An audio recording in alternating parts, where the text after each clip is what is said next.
Dwa dni, 3 studia telewizyjne, 33 debaty, w tym 2 panele międzynarodowe, do tego okrągłe stoły i mnóstwo innych okazji do tego, żeby rozmawiać. Two roundtables, panels, ladies and gentlemen. Today, a lot of opportunities to talk about the environment. So this is the official opening of the 4th International Climate Summit Together 2023. My name is Przemysław Białkowski. Welcome, ladies and gentlemen. Good morning. Welcome to the organizers and the creators, Agata Śmieja. Serdecznie witamy zgromadzonych gości oraz osoby, Welcome, ladies and gentlemen, dear guests, and all those following us online. This is the 4th edition of the International Climate Summit. We're going to discuss important issues: economy, environment, energy. Today, in a minute, the speech by the Prime Minister will follow. The floor is yours. Proszę bardzo. Magnificencjo, szanowny panie Magnificence, Director, ladies and gentlemen, dear CEOs, dear organizers of this wonderful forum, all those among you who are environment lovers and who are for a just energy transition. Many thanks for organizing this forum, and I strongly count on a fruitful debate on this day. Ladies and gentlemen, 7-8 years back, Poland was archaic in terms of energy. Since the election in 2015, we started catching up with the European top in terms of clean energy. We have proven that energy, that environment protection and energy do not have to exclude one another. They can go hand in hand. In a minute, I will be happy to discuss this young lady here. I'm happy to take your questions in a minute. Our activities are already bringing fruit. We brought about a Copernican revolution in our economy in the recent years. One can conclude that thanks to our programs, thanks to yet another issue of cheap electricity program, thanks to yet another innovation in the form of the Clean Air program, we are dealing with a real revolution in energy, particularly in prosumerism, which is of particular importance for the Polish citizens. Back in 2015, let me quote an example. The installed capacity in PV in Poland was around 100 megawatts. Now it is close to 11,000 megawatts. So over 100 times as much in just a few years. This is, to a large extent thanks to my electricity, which was and a fruit of the behavior of the approach of Poles. Many Poles have installed PV panels in their homes. This is a real breakthrough thanks to this program. Through this program, we paid out subsidies for almost 450,000 users, standing at around 2 billion zlotys. We have had a wide response because we never created superfluous hurdles. We increased the accessibility of the funds through, among others, electronic applications. We are now launching a new edition of My Prąd, My Electricity, and that's something I want to go back to in a minute. Subsidies are available, standing at even 58,000 zlotys. We also inspire a bottom-up green revolution because caring for the environment starts in the home, and it starts at home. 600,000 families almost have already used the thermo-modernization relief. This is a huge expense on the part of the Polish treasury, and it makes managing heat in the homes of Polish citizens much easier. Care for the environment is something we combine with looking after Poles' wallets. This is why we support those in need in thermal modernization through additional funds granted by the government, standing at around 700 million zlotys. These are not one-off actions. This is ongoing work. Every boiler replaced under clean air is a healthier family, a healthier home, and cleaner environment. Our opponents argued about old boilers, our predecessors the same, but they didn't do much in practice. We were the ones to start replacing them. Care for the environment and breathing clean air is a priority. Norms for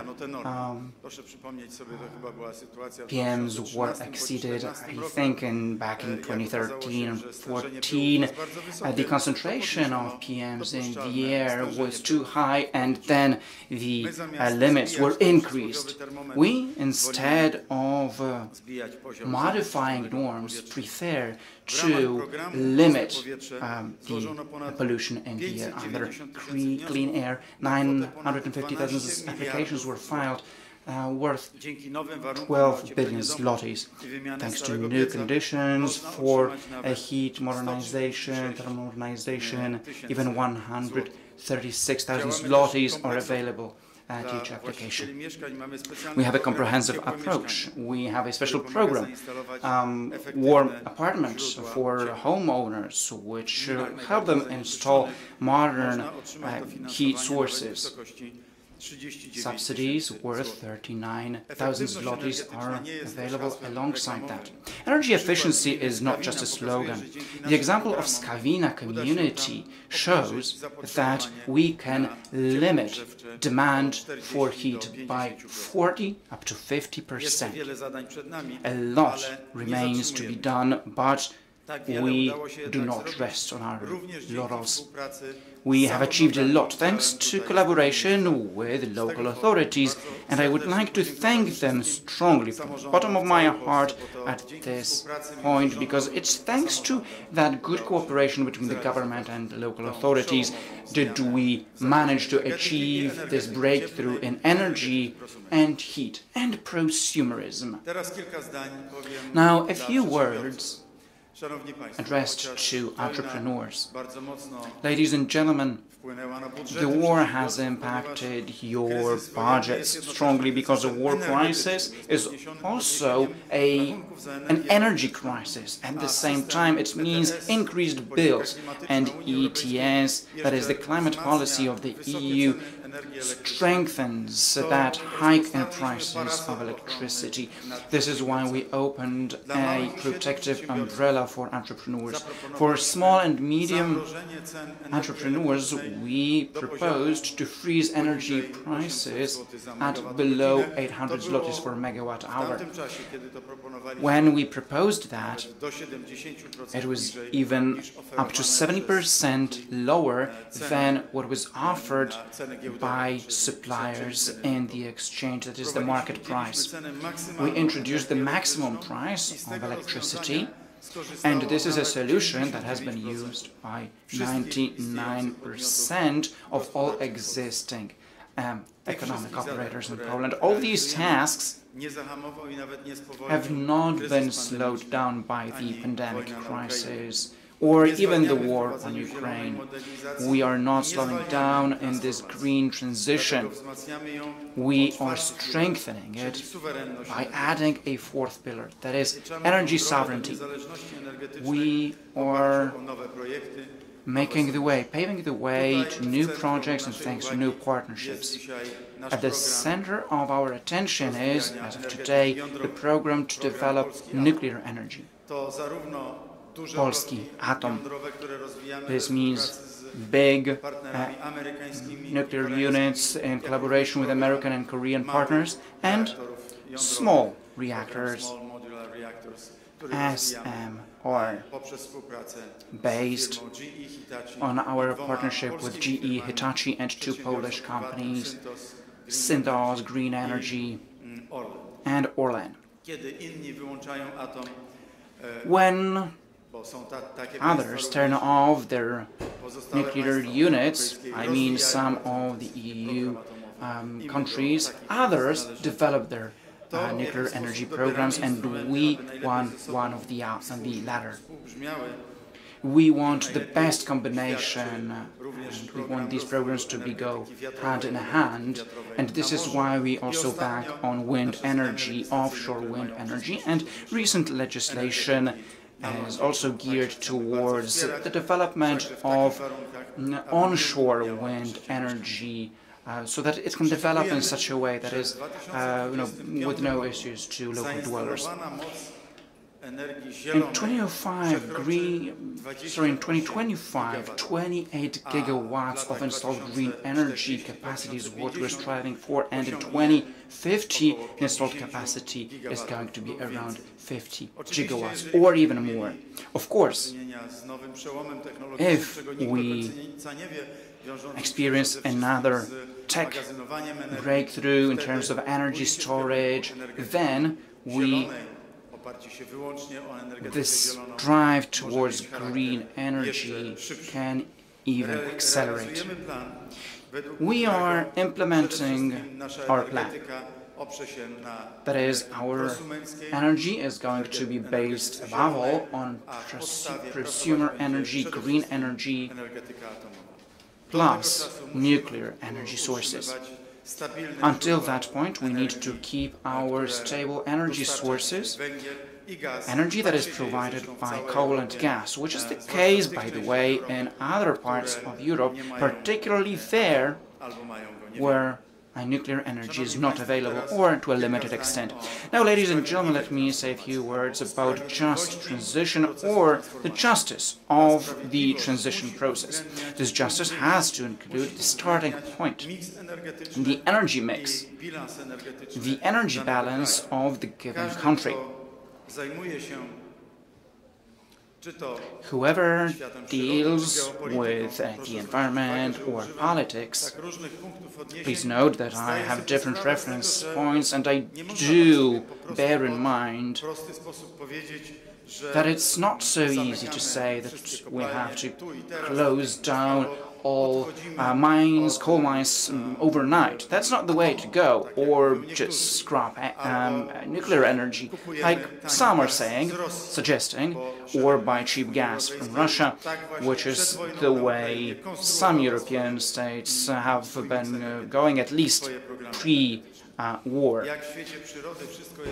Quite like in the environment, everything is interrelated. The same goes for politics. This kind of suggestions, programs and slogans are of huge importance. They have to bear in mind the social context and the geopolitical context.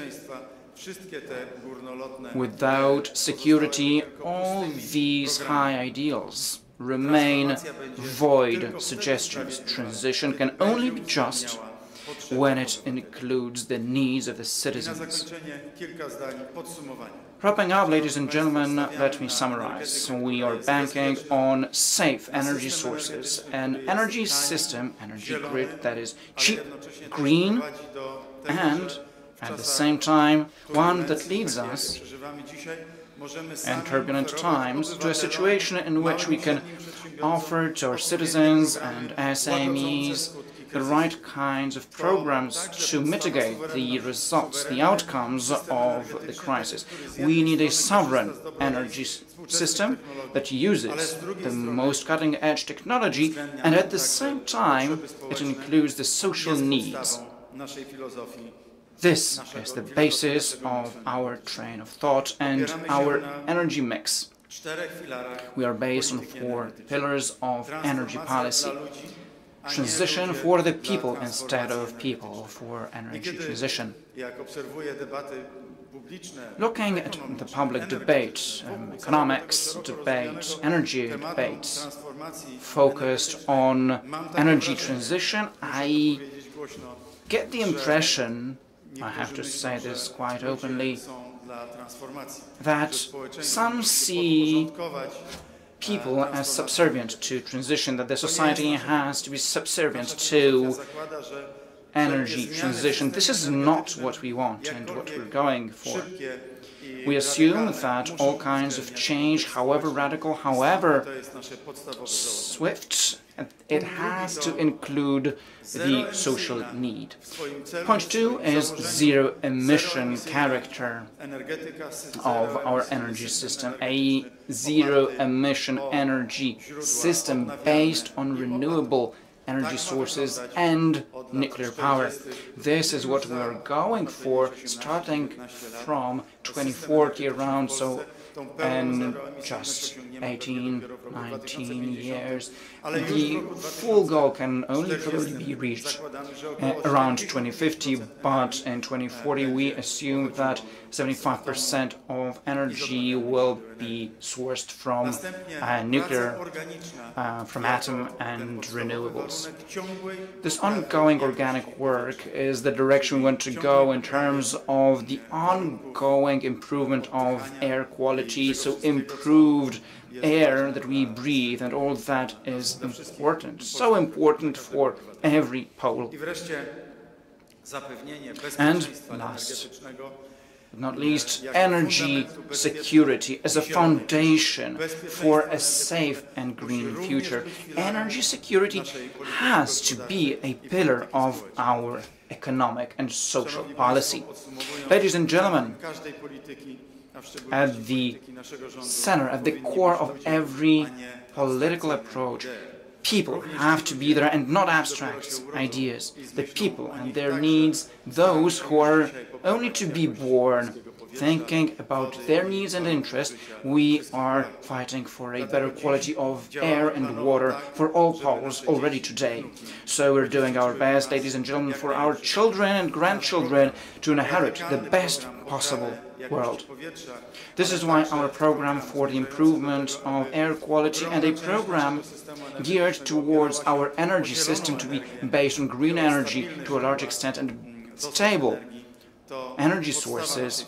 This is the basis of our philosophy, a philosophy that is going to lead us to cleaner air on the one hand, and on the other hand, an improvement in terms of revenue of the society thanks to prosumerism, but also including the needs of security of the entire energy system of Poland. Thank you very much.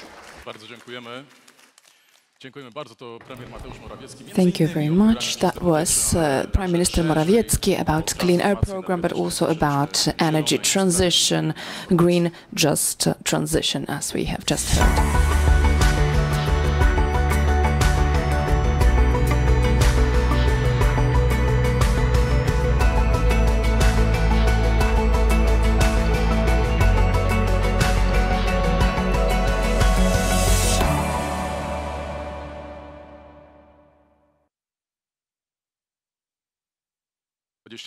Gości w Bibliotece Uniwersytetu Warszawskiego drugi raz z rzędu, a już teraz z nami gospodarz tego miejsca, profesor Alojzy Nowak, rektor Uniwersytetu Warszawskiego. Panie profesorze, zapraszamy, prosimy o zabranie głosu.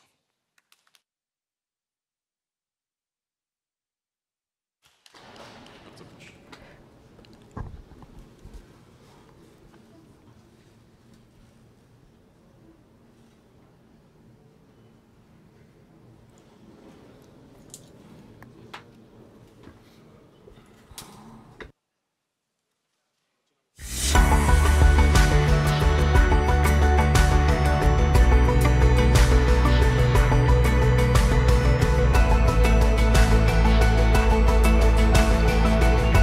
Ladies and gentlemen, Prime Minister, I would like to welcome you at the University of Warsaw on a very important conference related with the quality of our lives. We are currently in a place which is considered to be the place of a temple of freedom, and so we expect that the result of the discussions today will be moving closer to preparing a position in which we present the future related to environment protection and sustainable development. Prime Minister mentioned a lot of elements of this in his speech. I think that some issues need still to be discussed.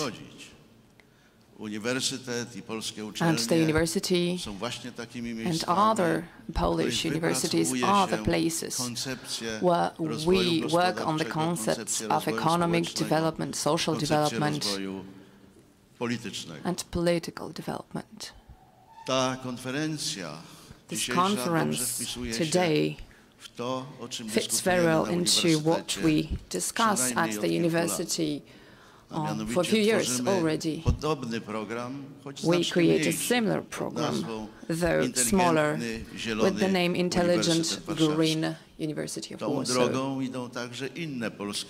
Other Polish universities also follow this path. Those who are co-organizers of this meeting in one or another form took the patronage over this event.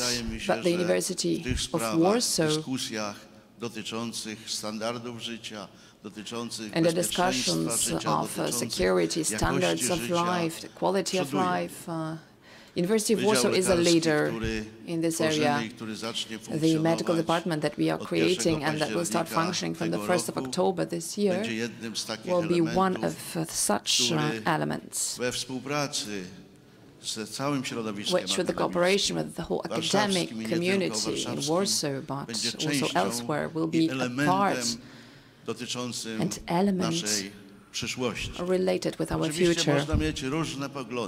One might have various opinions. We might discuss, analyze the role of big corporations and companies, whether they make right choices to participate in such enterprises, whether they are right to create foundations supporting such enterprises. But we need to remember that no matter what they do, the fact that they want to support such enterprises is a positive side of the social activity of various institutions and companies. Therefore, let me say that I am glad that the University of Warsaw and other universities create a platform to exchange opinions,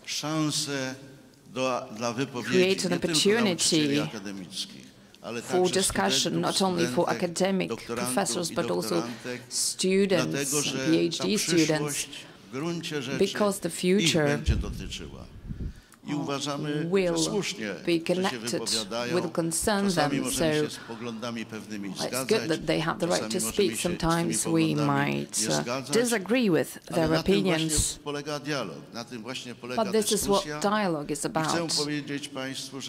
And I would like to tell you that the University of Warsaw participates in such discussions, in such dialogue, and I deeply believe that the meeting today and tomorrow at the University of Warsaw, the symposium conference, where so many persons from the world of science, business, politics, self-government will participate, will make a step forward also in shaping our vision of the future, so that we can live in the society which is more friendly to the earth, so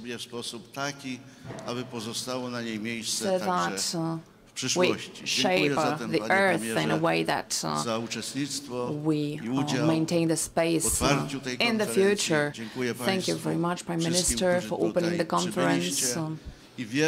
Thank everyone who came here, and I believe that you are going to feel good at the University of Warsaw. I believe that the discussions will be open and that you will not feel any pressure in expressing your opinions. I wish you fruitful debates, good results,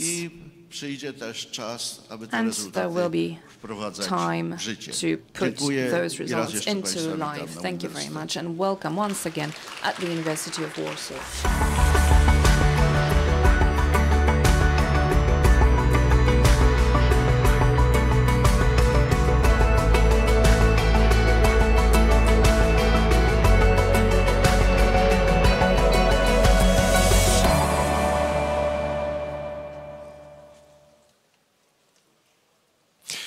nami wystąpienia premiera Mateusza Morawieckiego i profesora Alojzego Nowaka, rektora Uniwersytetu Warszawskiego. A teraz, proszę Państwa, specjalne nagranie, specjalnie na tę okazję, na czwarty szczyt klimatyczny TOGETAIR 2023. Kadri, Simson, unijna komisarz do spraw energii. Zobaczmy,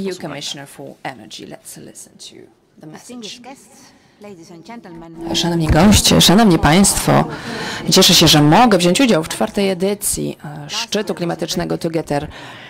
Zeszły rok był bardzo trudny w Unii Europejskiej i globalnie. Zmiany klimatyczne mają bardzo dewastujący wpływ na życie ludzkie. Również ekstremalne warunki pogodowe, takie jak powodzie, pożary, zbyt szybko stały się nową normalnością. Od pierwszego dnia ta komisja sprawiła, że kryzys klimatyczny jest naszym priorytetem. I również Europa jest pierwszym kontynentem, który poświęca się zmianom klimatycznym, które mają być osiągnięte do 2050 roku. Tworzymy modele, które mają chronić nasze środowisko. Agresja rosyjska na Ukrainę nie zatrzymała naszych prac, a raczej je przyspieszyła. Czysta energia sprawia, że nasze systemy są bardziej bezpieczne, pomaga nam to uniknąć zależności energetycznej i wspiera to naszą konkurencyjność. Europa pozostała zjednoczona wobec agresji rosyjskiej. Transformacja naszego systemu energetycznego wywołana przez wojnę była naprawdę wyjątkowa. W ciągu jednego roku dokonaliśmy niewyobrażalnych zmian.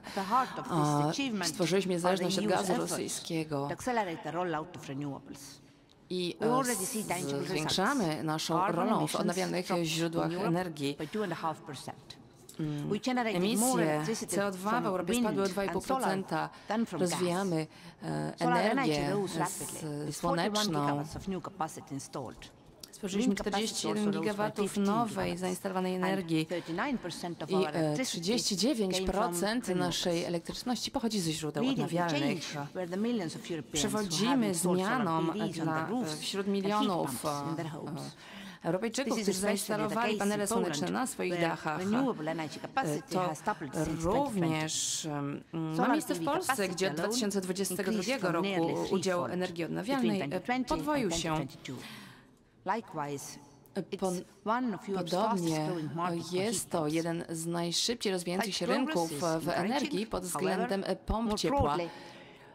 Jednak muszę powiedzieć, że musimy wykonać jeszcze więcej pracy, jeśli chcemy osiągnąć poziom udziału energii odnawialnej na poziomie 42,5% w 2030 roku. Mamy dużo problemów w osiągnięciu tego celu. Musimy popracować nad polityką, która pomoże nam osiągnąć nasze cele, tak aby nasza transformacja była szybsza i łatwiejsza. Chcemy tworzyć nową politykę w Unii Europejskiej, aby zachować dobry poziom ochrony energetycznej. A również mamy problemy związane z brakiem kompetencji.